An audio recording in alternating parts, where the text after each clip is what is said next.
Om Namo Bhagavate Vasudevaya. Srimad Bhagavatam, Canto 7, Chapter 7. What Prahlad learned in the womb, text number 53. Tatohara Bhagavati Bhaktim Kuruta Danava Anmopamyena Sarvatra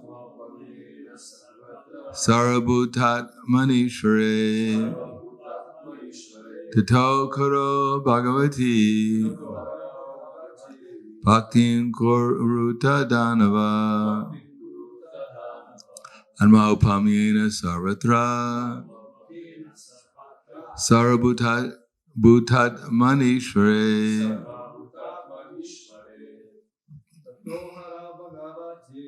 Tohara Bhagavati Bhaktim Kurata Danava Anmopamyena Sarvatra Sarabhutat Manishre Tohara Bhagavati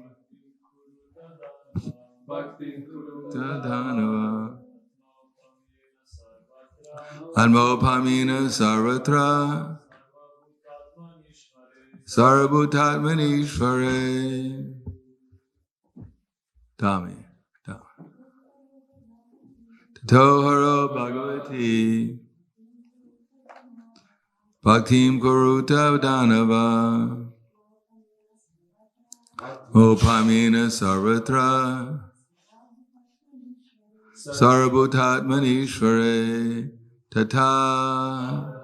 Therefore, Haro, unto Lord Hari, Bhagavati, the Supreme Personality of Godhead, Bhaktim, devotional service,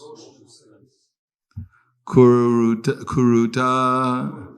execute, Danava, oh my dear friends, O son of demons, Atma Opamena,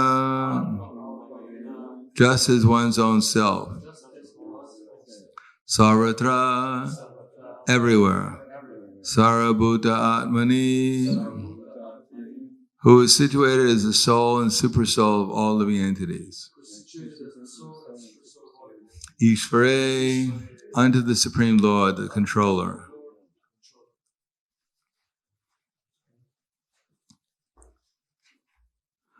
Translation and purport by His Divine Grace, A.C. Bhaktivedanta Swami Srila Prabhupada. My dear friends, O son of the demons, in the same favorable way that one sees himself and takes care of himself, take to devotional service to satisfy the Supreme Personality of Godhead, who is present everywhere as a supersoul of all living entities. Purport. The word Atmopamyena refers to thinking on others to be like oneself.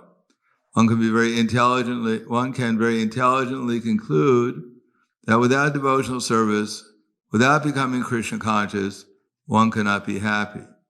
Therefore, the duty of all devotees is to preach Krishna consciousness everywhere, all over the world, because all living entities without Krishna consciousness are suffering the pangs of material existence.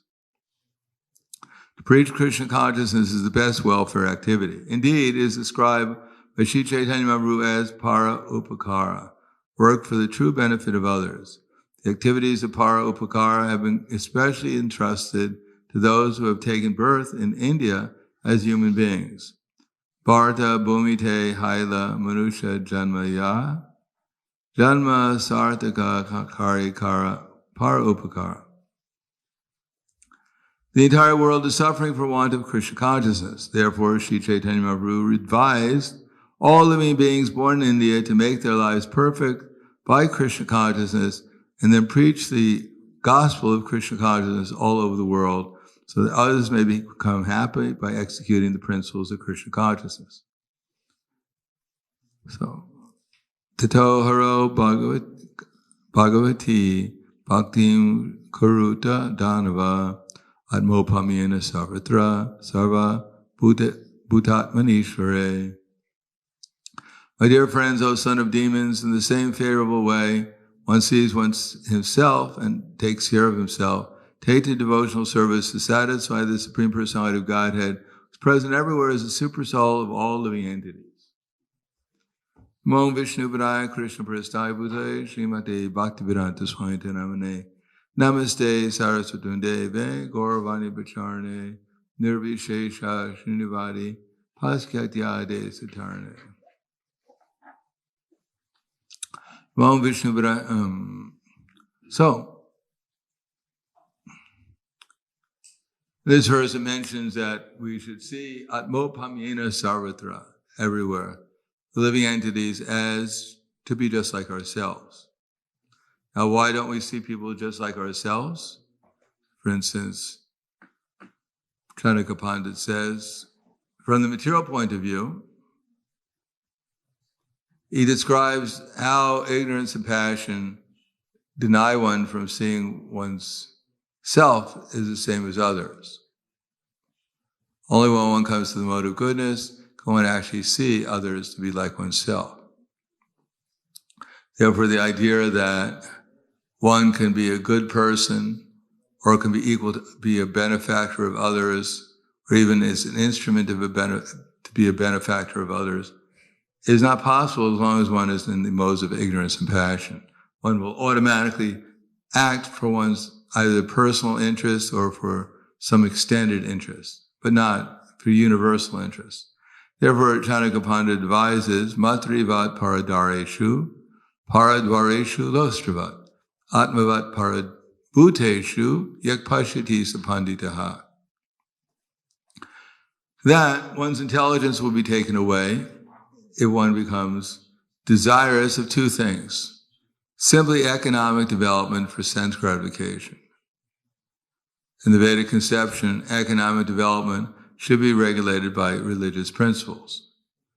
And that economic development should be utilized for sense gratification only as far as necessary so that one can achieve liberation. That the goal of life is liberation, not sense gratification or material possessions.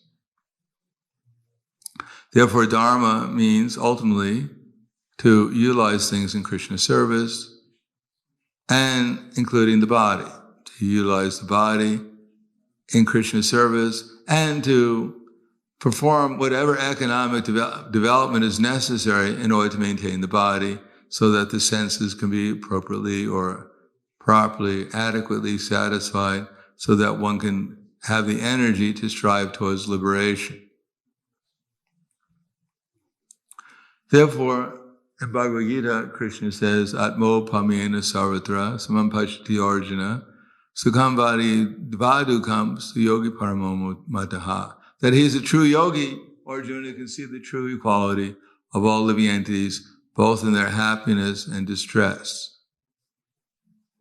So happiness means we gain something in the material world. And happiness means we get to gratify our senses because we gain something. We have the ability to gratify our senses. Distress is that whatever we've gained, we're going to have to lose. And distress is that after gratifying the senses, if it's not done properly, then it results in simply distress. One may be very happy that there's a Sunday feast or whatever the feast is, and then one feels very happy eating the prasadam, but if one eats too much, then one becomes distressed by eating too much.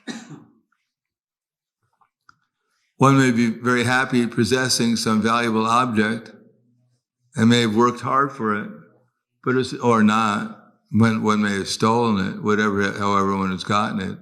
But then when it's lost, either someone else steals it, or you die and you have to lose everything, or you just lose it. You can't figure out where it was. Then it becomes a source of great distress. If you didn't have it, you wouldn't be distressed. But because you thought you had it, and then you lost it, therefore you're in distress. So if you don't have nothing, or as in a mafia, or I forget who says it, if you ain't got nothing, you ain't got nothing to lose.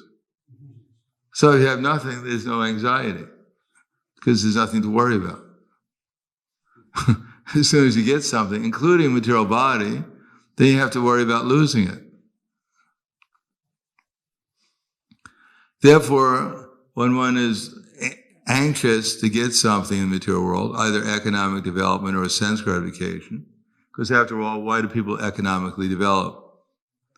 Ultimately, they economically develop in order to protect their body, because their body is a source of shelter, protection, happiness, whatever you want to say.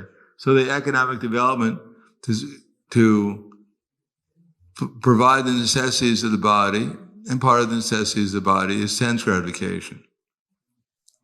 And then through sense gratification, provide the soldiers necessary to protect the body. The wife, the children, the house, everything else is all sources of protection for the body. So ultimately, we're trying to protect the body so we don't die immediately. And hopefully we're thinking, maybe I won't die at all. If I get enough money, if I have a strong enough house, if my wife and children are very attentive to my needs, or the husband is attentive to the family, then maybe we won't die. But everyone dies anyhow, so it's a big disappointment. We're working hard to prevent death, we all die anyhow.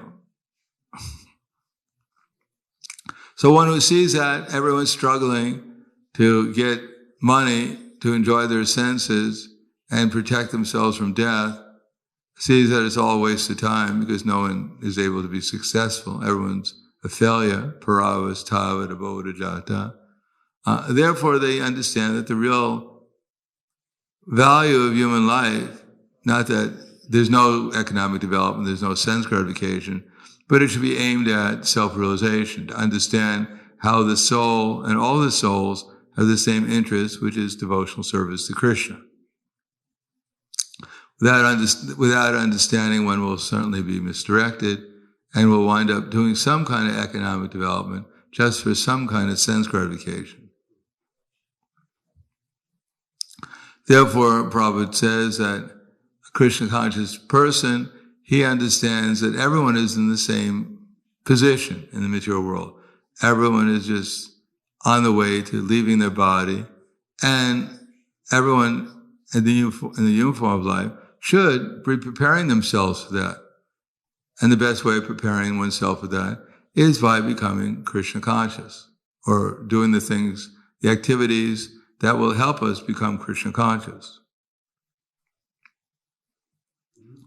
Therefore, Srila Vyasadeva, in his meditation, he didn't see a whole lot of things. When he was sitting down in meditation, after Narada Muni told him, the reason why you're not happy is because you haven't adequately glorified Krishna. So he decided to find out what Krishna is like. So he sat in meditation, Bhakti Yogena Manasi, Samyak Pranihita Male, Apaisha Purusha Purnam, Maya Cha Tad Paishrayam. He sat in meditation, he only saw two things. He saw Krishna and he saw Maya. So that was very good, because those are the two things we can see also. Either we're going to see Krishna, or everywhere we look, we're going to see Maya. We're going to see the modes of nature. Now, the best thing to see is how Krishna is the proprietor. And then when we see that how Krishna is the proprietor, well, the next step is to accept that he's a proprietor, and then accept that he's the actual enjoyer. That's our basic philosophy, is that Krishna is the proprietor, he's the enjoyer. And that the next thing is to water the root of the tree, or to serve Krishna with bhakti. Itatura mula nishechanena triptyanti tatskana pujo puchaka pranaharanascha yatendriyanam tataiva sarvahanam atuteja. Just like if you water the root of the tree, then the water goes to all the leaves and branches. Or by supplying food to the stomach, the energy goes to all the different parts of the body. Or by serving Krishna, then actually all the demigods and everyone else is satisfied. In other words, Krishna is the source and therefore the root of existence. And when Krishna is satisfied, then all the other obligations that we have are automatically satisfied, because Krishna will take care of them.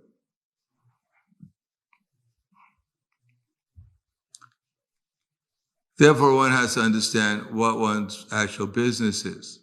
If our business is to try to survive in the material world, and in the meantime because survival is a basic principle of eternity, and everyone wants to be eternal, because we are eternal.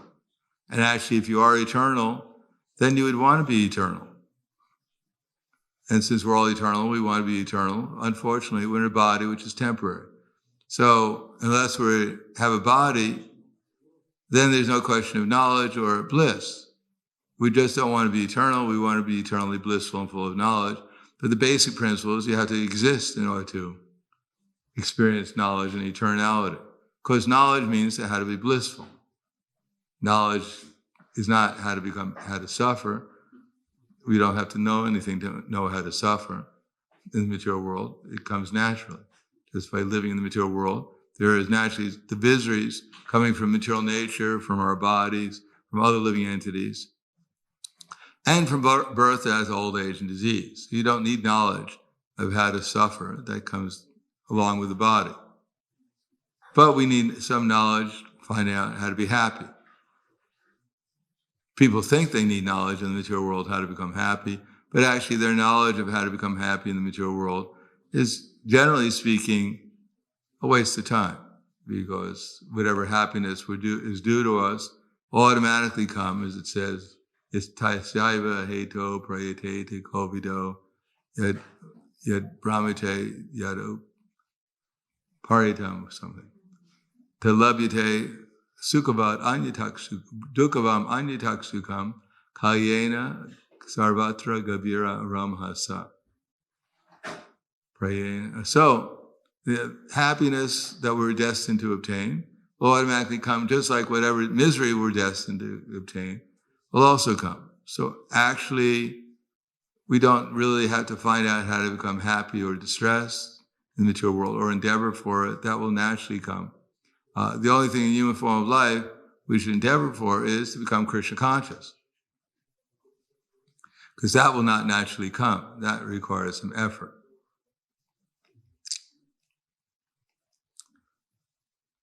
Therefore, if one is intelligent, then instead of working hard in order to find eternity, because we're eternal, in order to find knowledge, because by nature we know what's going on when we're in Krishna consciousness, and to try to find happiness, because if we become Krishna conscious, then we're actually becoming happy. Everything else is just the varieties of distress or separation from Krishna. If Krishna is the source of happiness, separated from him means that there's no happiness, no real happiness. And since Krishna is the source of everything, without understanding him, we can't understand anything, including the fact that we're eternal. Therefore, the conclusion is people are working hard, but they don't and trying to survive, to have knowledge how to enjoy, but because they're not becoming Krishna conscious, or they're different, because they're generally working in ignorance and passion, mostly passion, to wind up in ignorance. Therefore, they're going in the wrong direction. Instead of doing things that will actually cause them happiness, to become secure, aware, and happy, peaceful at least, they're doing the things that will make them more and more less conscious, more and more insecure, and more in anxiety. Therefore, Srila Vyasadeva Sora, Yasa Mohita Jiva, Atmakam Tri Gunatmakam, Propi Manyate Narata, Tad Chapipadyate, Tadvida Pratipajate. Therefore, we saw Yasa Mohita. The jivas are all completely illusion in the material world. And they're undergoing the miseries of the threefold miseries. Paropi Manyate Narata. This is due to their misconceptions and their bad habits. Tad something pratipadyate. Tad kritam pratipadyate. Kritam. Therefore, they're doing things which are not very helpful for themselves. And what's the remedy for all this?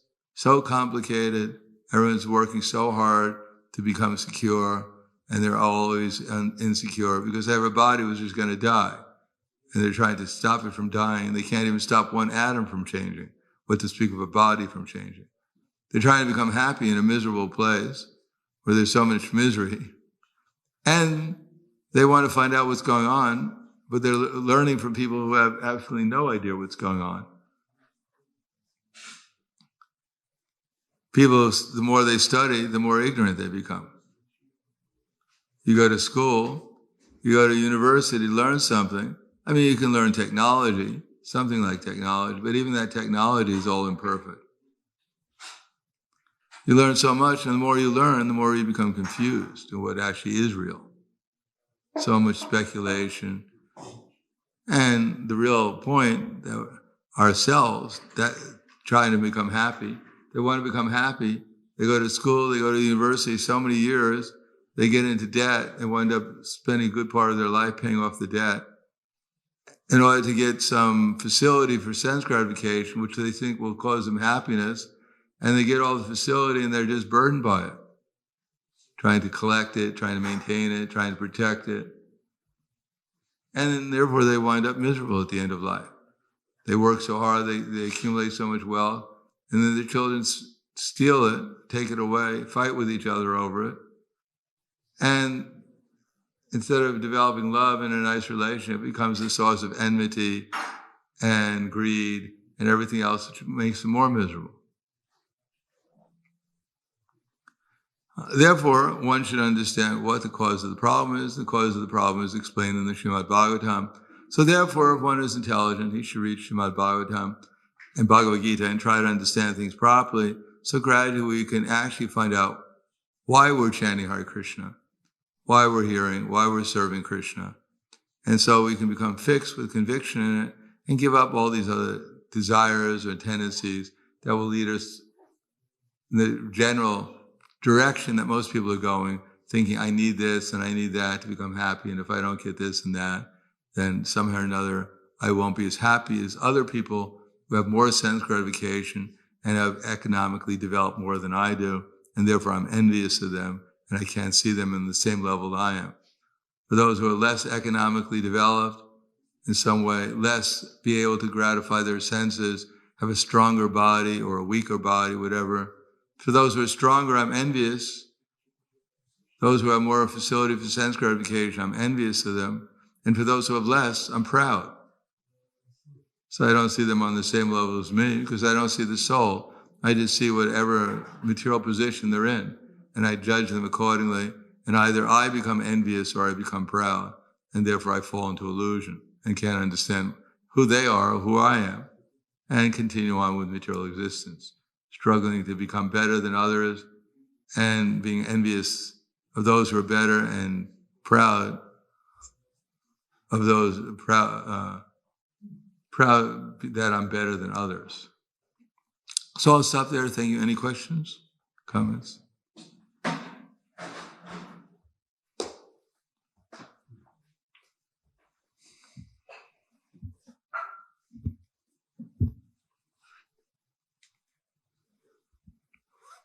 Okay. I should have a 3.5 hour seminar, not seminar, conference call now. So we'll stop there. It's the your RGB meeting right now. Pray for me. I'm the chairman. So.